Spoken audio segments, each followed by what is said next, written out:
coming your way. Man. How have you been? I've been great. It's good to be back, man. Yeah, you've been traveling on a tour, right? You've been... I've been on the road relentlessly. Yeah.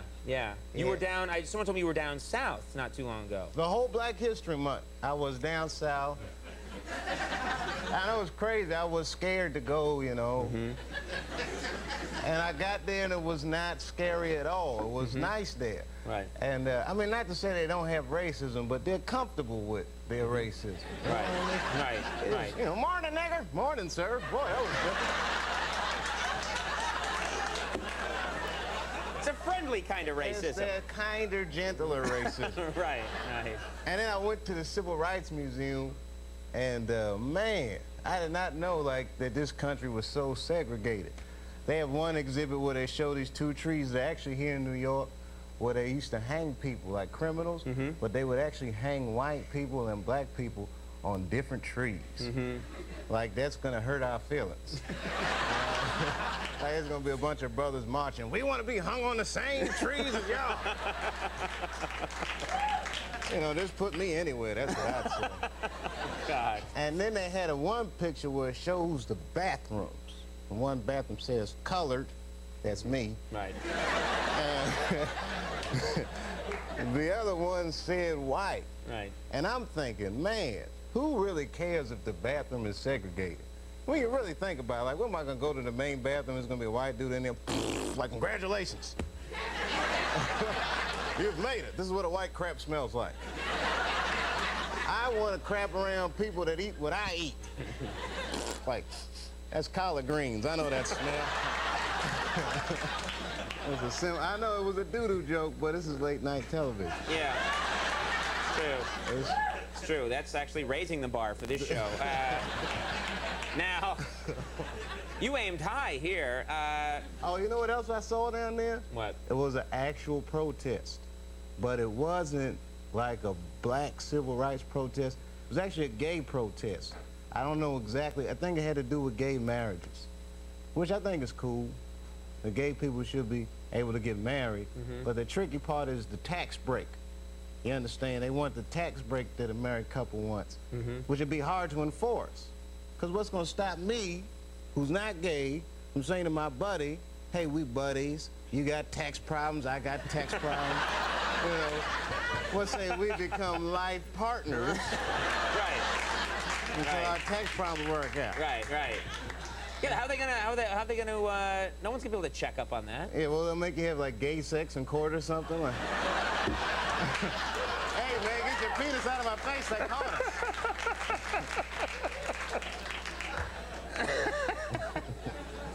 Now, tell me something, Dave. Let's say you weren't doing comedy. What else do you think you'd be doing if you weren't a comedian? Do you have an idea of what another way you could have gone?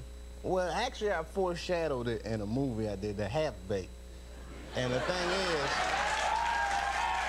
Thank you. Wow, I always wanted to do that in my career. It was a little movie called Half-Baked. The crowd goes, hooray! Right. But I would be a janitor. You'd be a janitor? Now, why would you be a janitor? Because I like cleanliness, one. And no doors are closed to a black man with a mop. You understand? Wait, explain that. Well, if it's one thing a brother with a mop will never hear, it's, sir, are you supposed to be here? Just let him mop. How'd you get in the White House? Mopping, baby. Now, speaking of movies, you haven't done one in a while. You're taking a little break. Why is that? You know, Conan, I've been having a hard time picking the right movie. Right. You know what I mean? How do you know what movie's gonna be good? Like, I remember I blew it one time because my agent calls me and says, I got this great script, Dave, you're gonna love it. I'm like, send it over. And I said, what's it called? He says, Forrest Gump.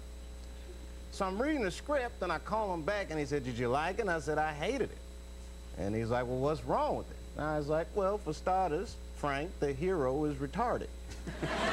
Now, I mean, not to be like a bad guy, but it's hard for me to watch a retarded guy out-achieve me for 2.5 hours. Like, this guy's doing more by accident than I'll ever dream of doing.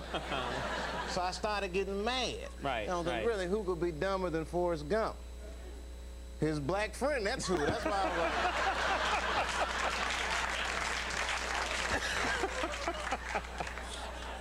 So you turned that one down, and nothing ever happened with that movie anyway. Yeah, man. That hurt a little bit, Yeah, boy. yeah. Who knew? Shrimp, shrimp, shrimp, shrimp, shrimp. Who knew? But if you had gotten that, people would be all the time coming up in the street and asking me to do the shrimp line, and you know, you don't need that. You've got me, buddy. David, I'll do the shrimp line for that kind of money. Shrimp, gumbo, and popcorn. You know, we've talked about this before. We talked about comedy, and you've talked about how you believe that comedy is really closely equated to music. You think that they really are similar. I do, and a lot of times, like I'll read in the press and they call me a hip-hop comedian. Now, don't get me wrong, I love hip-hop, but I fancy myself more of a jazz act. You think you're a jazz comedian? That's right. In the Franklin and Jazz School, I actually do a thing called jazz comedy to prove my point. Do you mind if I use your band? We'd love to see this, yeah. Thank you. Come with me, come with me. Go with you? All right. Now, And I'll just be support here, right? Okay. Yeah. Now you help me out. You'll be like the straight guy. Okay. And I'm the punchline guy. Okay. All right. And I pretty just much need like a swing beat and a walking bass line. That's music talk. Yeah. All right, but watch me, because if I stop, I'm gonna need you to stop. And you never know when I'll ask you to stop. Very good. Boy, these guys are professional, man. They're very good. I mean, they really are. Yeah. Whoa, Nice. You guys are That's a great. good band. Look at that. No rehearsal, nothing. That's all those years with Bruce, I think. Oh, Yeah. that's right. Springsteen, I think his name is. Carry on. All right, now you could take a mediocre joke, right? But if you say it in a jazzy way, it always sounds cool. Like this one. Conan, how many white guys would it take to screw in a light bulb? I don't know. How many white guys would it take to screw in a light bulb? None. Because they'll get a brother to do it for them. Carry on. You see how that works? Nice. Very nice. Here, we'll try it again. Hey, Conan, I was in the bathroom before I came out here, and then Ray Liotta came in, and I was nervous because it was Ray Liotta. Now, I'm not funny or nothing, but I did happen to look over the stall. Yeah, and what did you see? Well, his dingling is so small, How small is it? he peed on his testicles. Oh.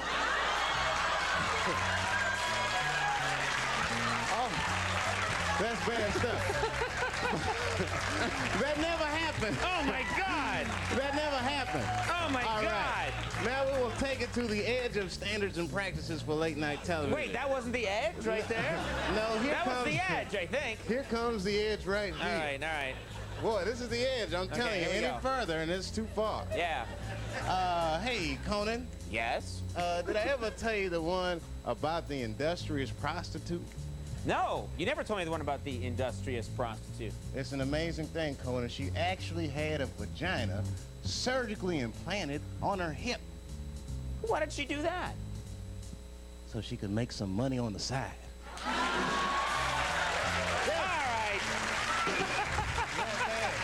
Very nice. Very nice.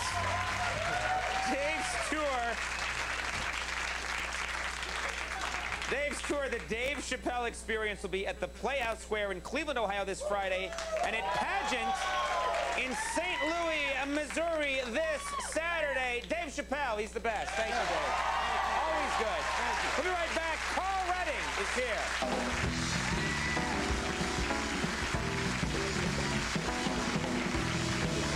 In Harlem, please welcome